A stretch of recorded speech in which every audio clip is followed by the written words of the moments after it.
Welcome back to my channel, Error 404, Mental Health Not Found, your one-stop shop for all things mental health.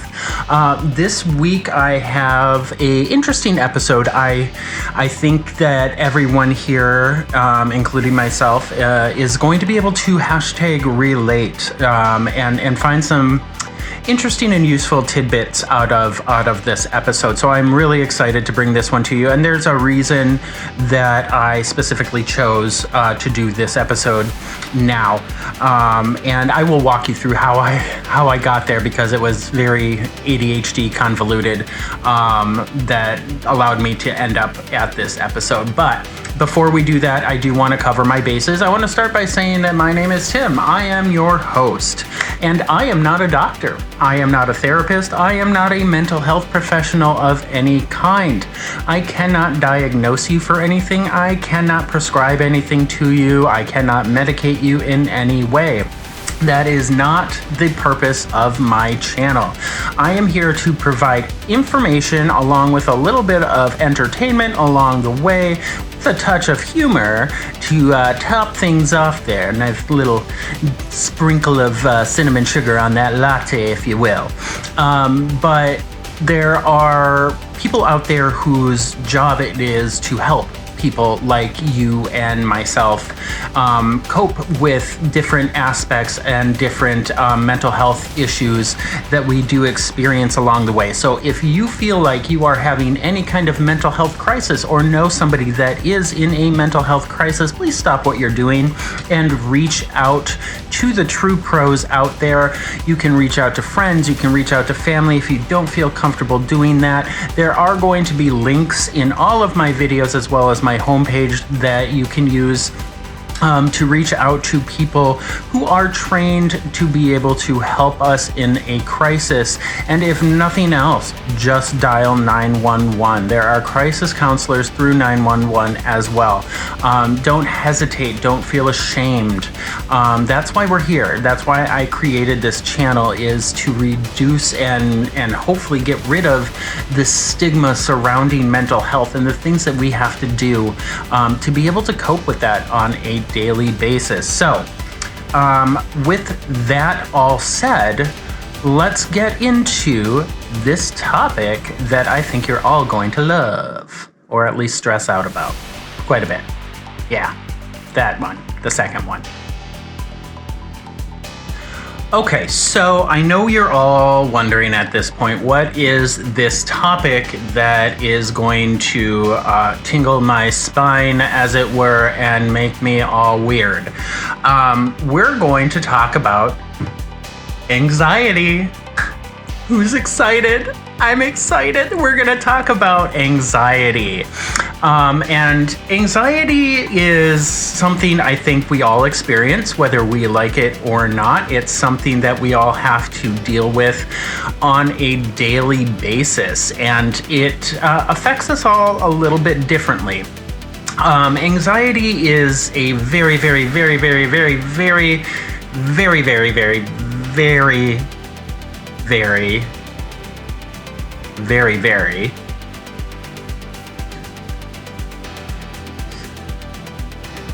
very, very, very very common mental health issue that everybody experiences. I want to tell you all a little story about how I landed on this topic, and I feel it's kind of important to kind of get you there. So my husband works for a company that does polling for a lot of places, and he came home last week with something I found to be very interesting. This is the World Happiness Report. This report here can be found in a number of places. It is free to see online, either through like the Gallup website. You can do it through the Oxford website, or even the the Wellbeing Research Center. But this happiness report made me think. So I like glancing through it, looking at some of these statistics and everything. It's so well put together. It's so well thought out, and such a plethora of information. And it got me thinking, what's happiness? How do we get to define happiness? How are we deciding what is happy, what is unhappy? How can we numerate this? How do we figure out, well, let's put a number to it. Let's figure out, which places are the happiest. And that's essentially what this report is about. But the more I dived into it, the more I realized it was such a complex question, with very, very, very, very complex answers. And there was no simple way for me to be able to say, oh, this is how you define happiness. This is what makes somebody happy. This is what makes somebody unhappy. It just didn't work out that way. And the more I dived into it and the more complex it got, the more stress I got. And then I started worrying about oh, am I going to be able to pull this off? Am I really going to be able to do an episode where I'm trying to define happiness? And I realized that I was filled with this overwhelming anxiety about this and how I was going to pull this off, and if I was even going to be able to pull this off. And that's when it hit me. I'm not going to be able to pull it off, at least not right now. Maybe down the line I'll be able to figure out a way to properly do the happiness report, as it were. But I decided, no, that just wasn't going to happen. But what I'm experiencing right now, I do know quite a bit about. So that's how I got to this topic of anxiety. And it is also a very multifaceted kind of thing that we have to deal with on a daily basis. There's no one simple way to define anxiety, although medically, yes, technically there are. But I wanted to be able to dive into more of what it is on an individual basis, the different kinds. So that's what we're going to do today. The whole reason for this episode is to try and help learn to manage anxiety. There is no cure for anxiety. So when we're talking about anxiety itself, there's so much that goes into it, so many complexities, that I thought we would kind of rewind a little bit. I want to go back to the beginning, and we're going to do something I call Anxiety 101.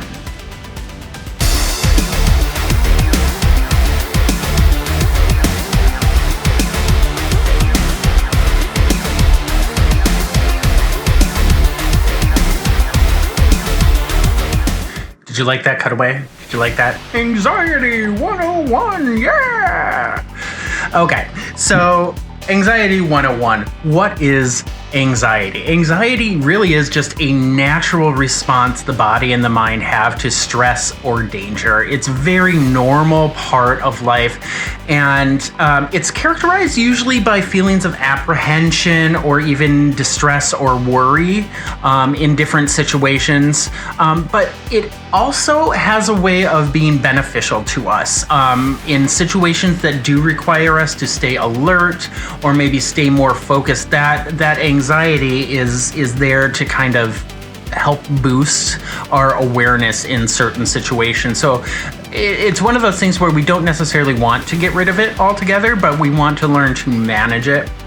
Because it's when anxiety becomes excessive or even persistent, that's when it begins to interfere with our daily lives and the best way of living, as it were.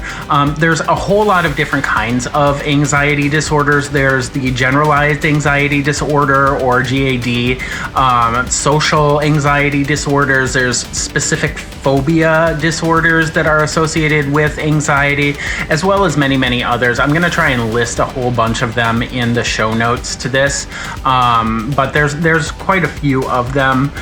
We're gonna be talking more generalized, but we may get into a few specifics of other ones.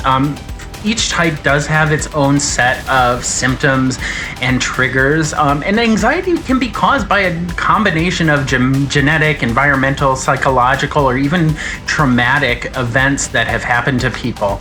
A lot of common symptoms associated with anxiety can include physical symptoms such as rapid heartbeat, sweating, trembling, really fast talking, which I am trying not to do, shortness of breath, even dizziness can be associated with that. Some of the cognitive symptoms associated are things like racing thoughts, difficulty concentrating, and excessive worrying.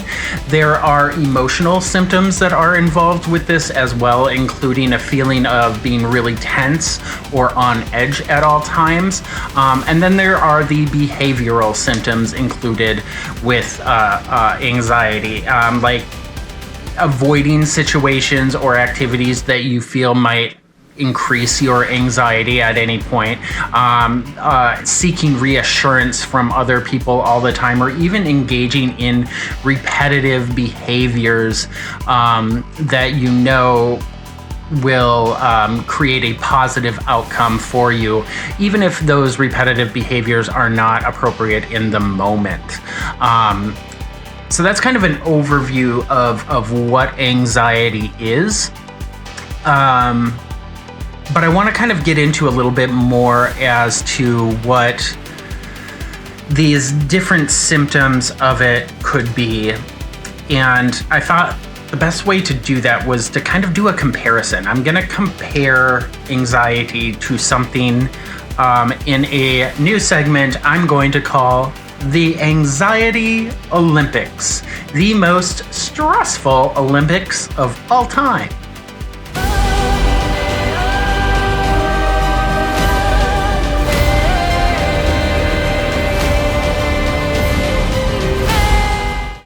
Welcome everybody to the very first annual, and I do stress annual, Error 404 Anxiety Olympics. I am your moderator, Tim, and we are going to dive into our very first event, which is the Performance Anxiety High Jump. How high will you jump? Only time will tell.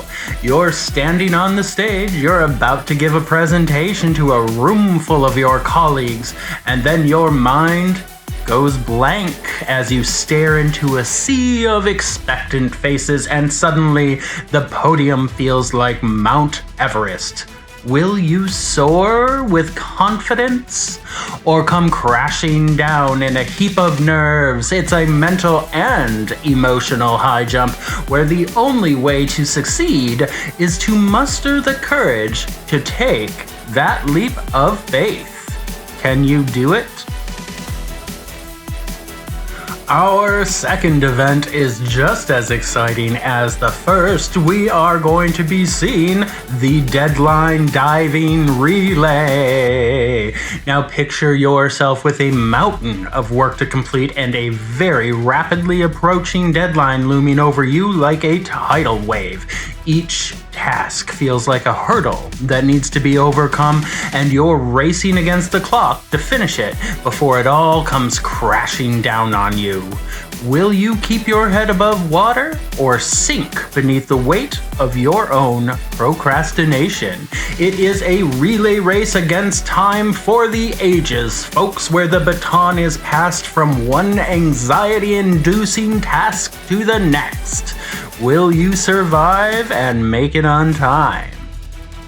And our third event in the Anxiety Olympics is going to be the job interview gymnastics. You're dressed to impress, you're sitting in the waiting room, you are anxiously awaiting your turn to dazzle that hiring manager. As you mentally rehearse your responses to potential questions, your stomach begins to churn with nerves. Will you stick the landing with a confident demeanor and well-prepared answers? Or Will you stumble over your own words and fumble your way through the interview? It is a balancing act of poise, charm, and self-assurance, where every word and every gesture is scrutinized like a gymnast routine. Will you stick that landing? Our fourth event in the Anxiety Olympics is going to be the Technology Troubleshooting Triathlon. You're faced with a technical issue on your computer, and no amount of Googling seems to be able to provide a solution. Error messages start to flash, progress bars start to slow, frustration mounts, and panic sets in. Will you persevere through this grueling process of troubleshooting, or will you throw in that towel and resign yourself to a fate of eternal technological incompetence? It is a grueling endurance event of problem solving and patience, where the finish line seems to be perpetually out of reach. And that brings us to the final event in the first annual Error 404 Anxiety Olympics, and it is the most grueling event of them all. It is the Family Gathering Equestrian event. Woo! You're attending a family holiday party, and you are surrounded by relatives of all ages and personalities. As you navigate the minefield of familial dynamics and awkward small talk, you feel the pressure mounting like a rider approaching a jump on horseback. Will you gracefully leap over conversational pitfalls and navigate the social niceties with ease? Or will you come crashing down in a heap of uncomfortable silence and strained smiles? It is a very difficult and very delicate balance of diplomacy and tact, where the only goal is to survive with your dignity intact. I can't do it. I leave my dignity at the door. Well, I hope you all enjoyed that little segment there on the Anxiety Olympics. That one was a fun one to write for. I did enjoy that. Making some of those comparisons, I feel, really helped me personally understand a lot more of what anxiety it is and what kind of hurdles that have to be overcome in order to get through them. The next step is actually getting through them. How do we deal with it? How do we manage our anxiety? And the key word there is manage. You can't get rid of it. Like I said earlier, you're never going to be able to get rid of your anxiety in total, but you also don't want to, because you want it to be there when you need it. So I wanted to talk about maybe some unconventional ways that you can help manage your anxiety. So the first one up is going to be bubble wrap therapy. We've all seen it. We've all had the little bubble wrap, the packaging material that you can pop the little bubbles. There have been times, even at work, where I'm stressed out and I'm trying to figure out what I'm supposed to do next, and I have just a little sheet of that bubble wrap. Sometimes we get in the ones with the giant bubbles in them. I love those so much. And just sit there and pop them. Just bubble wrap everywhere. It's great. And I'm not sure what it is about it, but just the activity of doing that is really stress relieving, and it for some reason does reduce my anxiety just a little bit, enough to help me get back into the swing of things. Another thing that some people find helpful, I've never really done this one myself, but I have heard that screaming into a pillow is oftentimes a good one as well, especially in the moment. If you're just incredibly stressed about something, and you have this overwhelming anxiety looming over you, just grabbing that pillow, burying your face in it, and screaming as loud as you can so the neighbors, don't think that you're dying or something. Just let it muffle the sound and let yourself hear it. It's considered a cathartic release. It's your body has built up all of this anxiety over whatever it is, and it needs some kind of release, and this is just going to let it go. I like that idea, and I'm going to try it at some point. I will follow up with how well that goes. Another one is like a dance party for one. Put on your favorite music. You know, you don't have to be doing anything. Just put on your favorite music and have a dance party on your own for no reason in the middle of your living room. Let go of your inhibitions, like nobody's watching, because, you can do it in a time where nobody is watching, and just let yourself go, let yourself move, let yourself have fun, just for a few minutes at least. And it can really help to distract you from those anxious thoughts and boost your mood a lot as well. I like that one. This next one is I find very crafty, and I like the idea of it. I haven't done this one either, but I do want to try this one as well. It's creating a anxiety monster. People create a physical anxiety monster. Some people will actually go to great lengths to sew something and make it into this stuffed animal of anxiety, and giving it a physical form by drawing or crafting the anxiety monster and creating it from scratch. And you can get creative with things like googly eyes, pipe cleaners, colorful markers, whatever you want to do. But once your anxiety monster is complete, you can talk to it, yell at it, or even squish it if you're feeling very particularly frustrated for whatever the reason is. It's a playful way to emphasize and externalize that anxiety that you have building up inside you, and it kind of allows you to take back control over that.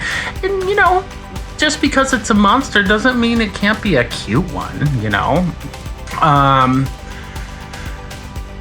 This next one was brought to my attention by a friend, and it's a little bit weird what they call it, but they suggested that you write a worry diary for a wombat. Worry diary for a wombat. You get to channel your inner storyteller. You can write a worry diary from the perspective of some kind of fictional character. It doesn't have to be a wombat, but worry diary for wombat. That's kind of fun to say. And it can be like a worry-prone wombat, and you can get silly and imaginative as you document these worries and these anxieties that are actually your worries and anxieties, but from the perspective of your wombat protagonist. It's just kind of a silly and humorous way to distance yourself from your worries and gain some perspective on them. I think it's kind of a fun idea. Write a worry diary for wombat. And then kind of going along the same lines as that dance break for one, take a silly selfie break. Why not? Strike a pose, take a break from all of the seriousness and snap a silly selfie. Make funny faces. Use silly filters, strike a ridiculous pose, share your goofy selfies with friends, or just keep them to yourself for your own amusement. You don't have to share them if you're not comfortable doing that. But laughter is really a great stress reliever, and sometimes a little silliness is all it takes to kind of lighten your own mood. I've actually done this one. I've done the silly selfie break where I've just stopped what I'm doing and pulled up Snapchat and just started fiddling around with the filters and seeing what was funny. And it really did kind of boost my mood, if only for a little bit, but it helped. It really did surprisingly help. The last one I got for you is to create a worry jar where you can write down your worries on a piece of paper and you can just put them in the jar. You can decorate the jar however you want, colorful stickers, inspirational quotes, whatever you feel overwhelmed or anxious about. Take a moment and write it down and put those worries and place them in the jar. And this act of physically letting go of your worries is surprisingly therapeutic. You're literally taking these anxieties and you're taking these worries and you're putting them in something that is contained. And it is a way for you to kind of really mentally say, look, I'm taking control over these anxieties. I am taking control over these worries. I'm going to put them in here. I know where they are. They're not getting out. But whenever you're doing any of these, you have to remember anxiety relief doesn't always have to be a serious or conventional means. You can embrace your creativity. You can embrace your sense of humor and imagination as you explore some of these different anxiety relief techniques and find your own. This is just a short list. I mean, by all means, guys, please list in the comments different ways that you personally are dealing with your anxiety. I would really, really love to know what kind of techniques you all use to get through those ups and downs of anxiety, and let other people know if something works really well for you. Make sure you list it in the comments so other people can see it, because if it's something that's helpful for you, it may very well be helpful for somebody else as well. So I really am excited to see what you guys come up with. So that's what I got for you on anxiety, guys. I know it didn't seem like much, but at the same time, it really is. Anxiety is a little bit different for everyone who has to deal with it. It comes from different places, and we all end up having to deal with it in different ways. We need to keep in mind that anxiety, at its base, is there to help us. It's there to help us focus and remain alert when we need to be. It's that negative anxiety that we need to learn to manage and to cope with, because that's the anxiety that can end up being very crippling if left untreated, unmanaged, and anything. And I encourage you all to find your own ways to help manage your anxiety and share them with people. Tell people, this is what works for me. This is what's really been helping me along the way. Because I guarantee that there are people out there who are going to benefit from that knowledge. It might be something that they just simply haven't thought of and needed a little bit of outside perspective to help them with. So really share those different techniques that you guys have, and remember that anxiety is something that you're not alone in. It's not going anywhere, and we just have to learn. We just have to learn from it and do what we can to help each other and help ourselves manage it. And throwing a little bit of humor in there. A little bit of humor, a little bit of funny in there when you're trying to manage these things goes a long way. It's very cathartic.